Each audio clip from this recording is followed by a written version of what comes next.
Scorpio.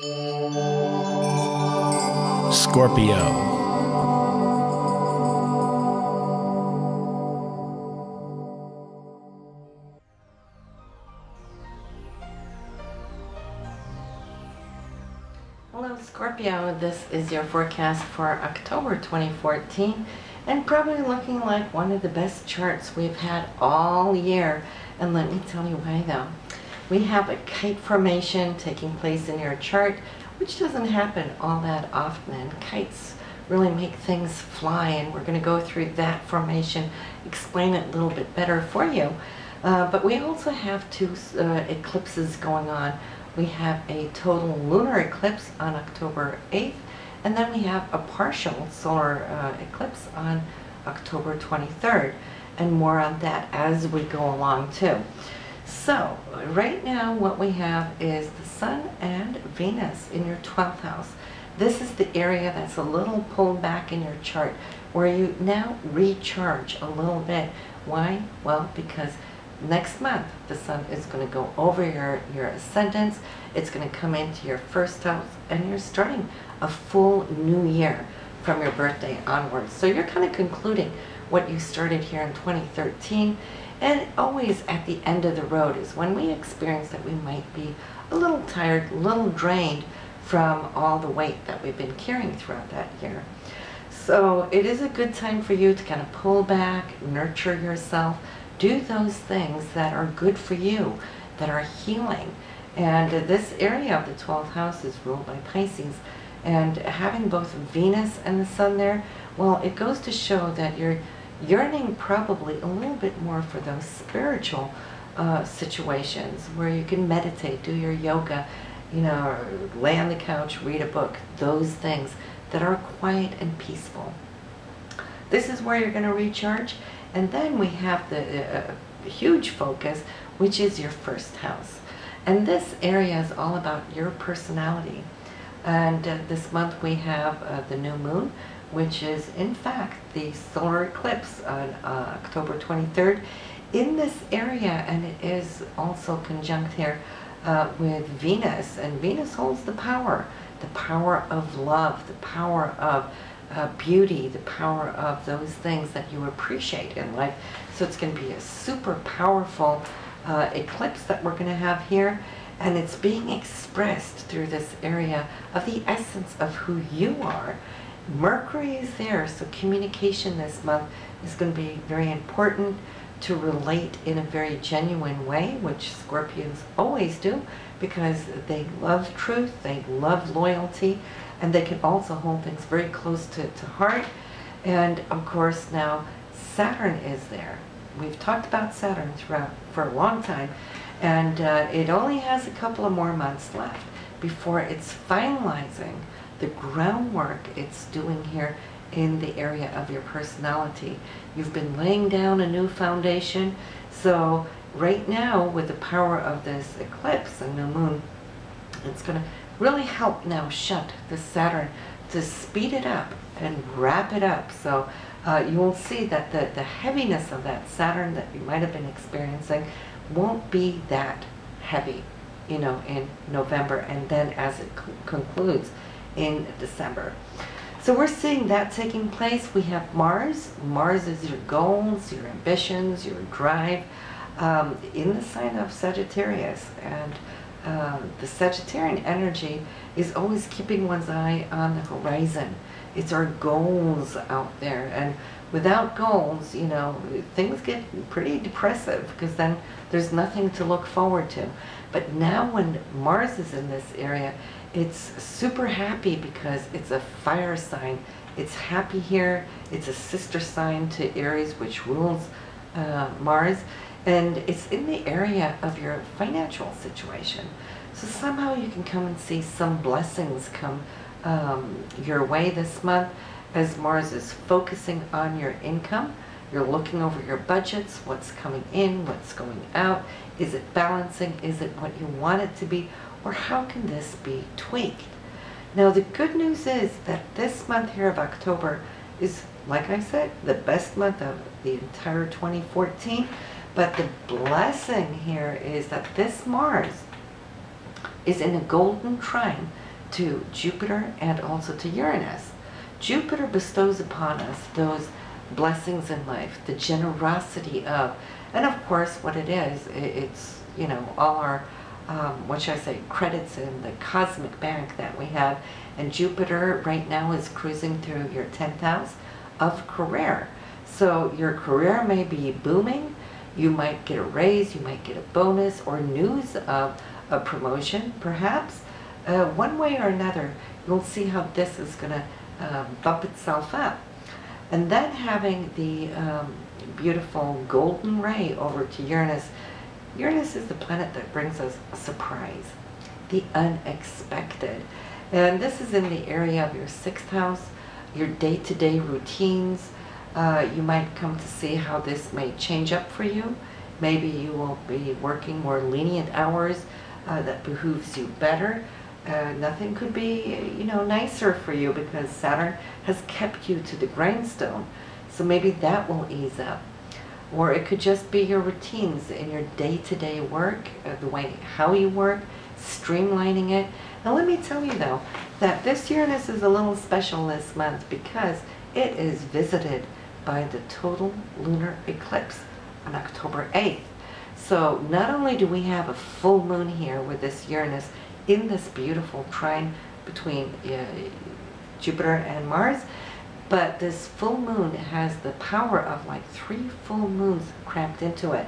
It is what we call a harvest moon.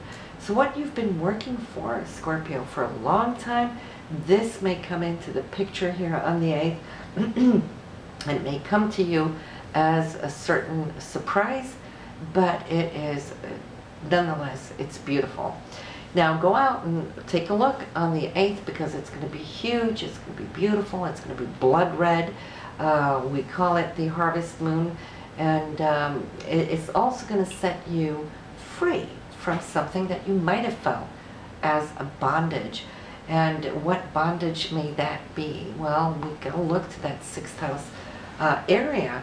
You might have felt a little stuck, you know, in your day-to-day routines, whether that's at home or if it's at work, that things have been a little erratic there, because that is what Uranus does. It doesn't give us that straight schedule. It's kind of like touch and go all the time. So something might give up there where you might feel that this new sense of freedom may be coming in, but also another beautiful gift of this total lunar eclipse is its aspect there to Uranus, which also indicates enlightenment. So the enlightenment may come to you in forms of flashes of intuition, a psychic just knowingness. So follow those hunches. And you, Scorpio, are pretty good about that because you're naturally psychic. But this month here, we have a lot extra of this good psychic energy, intuition, and also spiritual healing. The healing energy is pretty strong because of what's taking place there in your sign of Scorpio, that new moon, that partial solar eclipse, plus Mercury and also Saturn. But then a little bit later in the month, Venus is going to join in the crowd, the Sun is going to join this crowd, so you're going to have a full first house with all of that good intuition.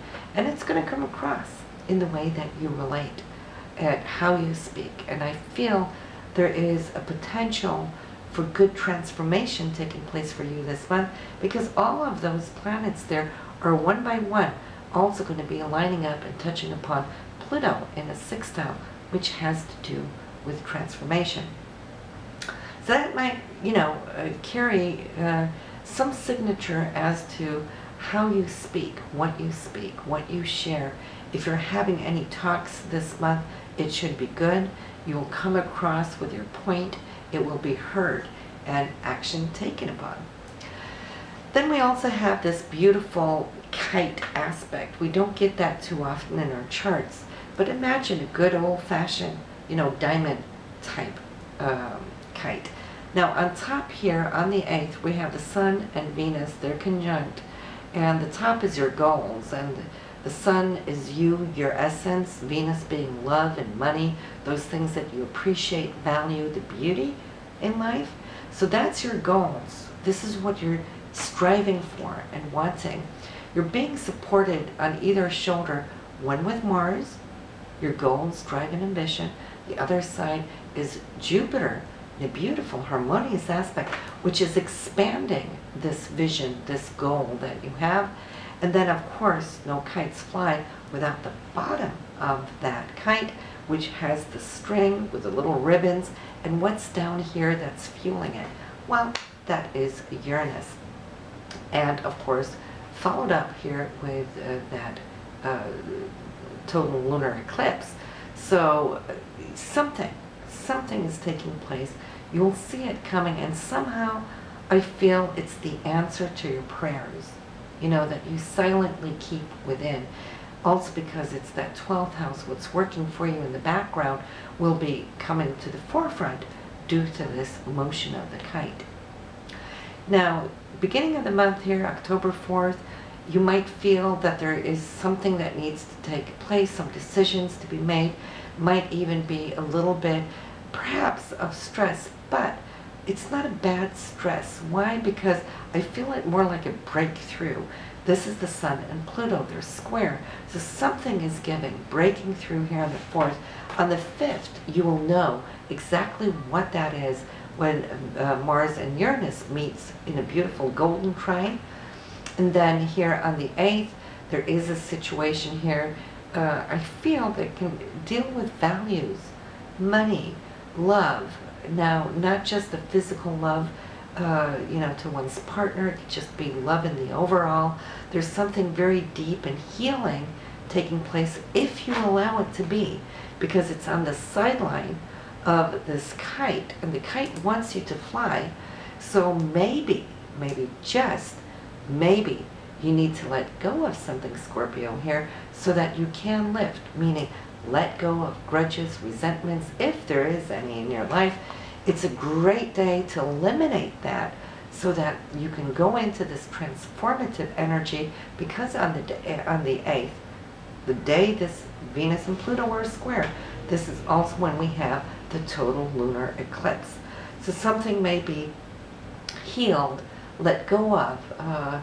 There's a sense of freedom, liberation from the past, and followed by enlightenment, because that is what Uranus does best. It opens up the higher thinking in forms of flashes, you know, insights, epiphanies, and so forth. So really exciting time, and I feel that after the 8th, things are really going to start going your way. What are we seeing here? Well, the whole rest of the month, for the most part, 99%, it's all just beautiful, harmonious aspects. So let's talk about that. On the 8th here, as we were experiencing the lunar eclipse, Mars and Jupiter is working beautifully together. Uranus here and Jupiter is working beautifully together. They're opening up all these doorways. It's like all the synapses in one's mind coming to the forefront, and then attracting it, you know, from the outer world. Then we have the Sun and Jupiter here on the 10th. That is also a lot of generosity coming directly to you as gifts from above. And this could be also some news from something you've been working for, because Jupiter is in that 10th house of career. Then we have the 14th, Venus and Jupiter. So now we just had on the 10th the Sun and Jupiter. Now we have Venus and Jupiter. They're entering here, doing the dance, and the party is on. On the 15th, Sun and Mars are coming in, also joining the party, doing the dance. Beautiful sextile. This is your energy. It's money, it's values, self-worth, self-esteem. These things are radiant and they're shining. On the 16th of Mercury, your communication, the way you think, Mercury and Mars also joining the party in a harmonious aspect. So you're communicating all this joy. Your energy is lifted from being tired, because of Saturn has been sitting on your sun. It's like having an elephant, you know, that extra weight. But now it's like suddenly things are lifting and you're going, oh my God, I feel light. All right, then you know what that's going on. Physical body's lighter, your mental stages are feeling lighter. On the 17th, now you're expressing all this joy, this love. Mercury is now conjunct Venus, which is love and those things that you appreciate and you value. On October 20th, what a romantic day. Venus and Mars also now coming into the party. They're doing the dance. It's a romantic time between you and your partner. For those of you who are single, great time. This whole week is a great time for you to find a potential new partner. And then also on the 20th, we have Mercury and Jupiter. More things to be communicated, more things to share. There's such a generous atmosphere around you, and I feel like, angels in disguise coming into your life that's just broadening your inner views and the way you think, the way you feel, the way you act. And so, again, this Mercury now here is being touched by an angel. On the 23rd, well, here we go. Happy birthday. Scorpio, the sun is moving into your sign. And so it's in the first house. It's out of the back room. It's now coming out, starting its new total 12-month journey. And they're in a good crowd. Why? Because on this day, we have the new moon, which is a partial solar eclipse. So this new moon, we always put our intentions, you know, where the new moon is, your first house, personality, the I am. So you want to focus on yourself and say, this is what I am, who I am, this is what I want and what I need. It's about your needs, Scorpio. And then this new moon, you know, it's got the power of 3 new moons in it because it's a solar eclipse. So, and it is fueled by the conjunction of Venus. So Venus, love, holds the power. Those things now that you're really burning for will come to the forefront. You are radiant. That's all I can say here on the 23rd. And then we have also on the 25th, the sun is coming in, also conjuncting Venus, which was just touched by that eclipse. So this is also a great day. And then ending the month with Venus and Neptune trine, the Sun and Neptune trine. So Neptune being the higher octave of Venus, which is love. We're talking unconditional love. We're talking spiritual love, that cosmic love. So very, very romantic here. You're ending the month on that note. And you know what? I feel so much transformation has been taking place for you. A very healing month. There's a lot of great psychic energy in here. Also a lot of healing power and energy with you as you liberate, as you find a new sense of freedom. And yeah, what can I say? It's the best month, not just of 2014, but the best that has been for a very long time for you Scorpios.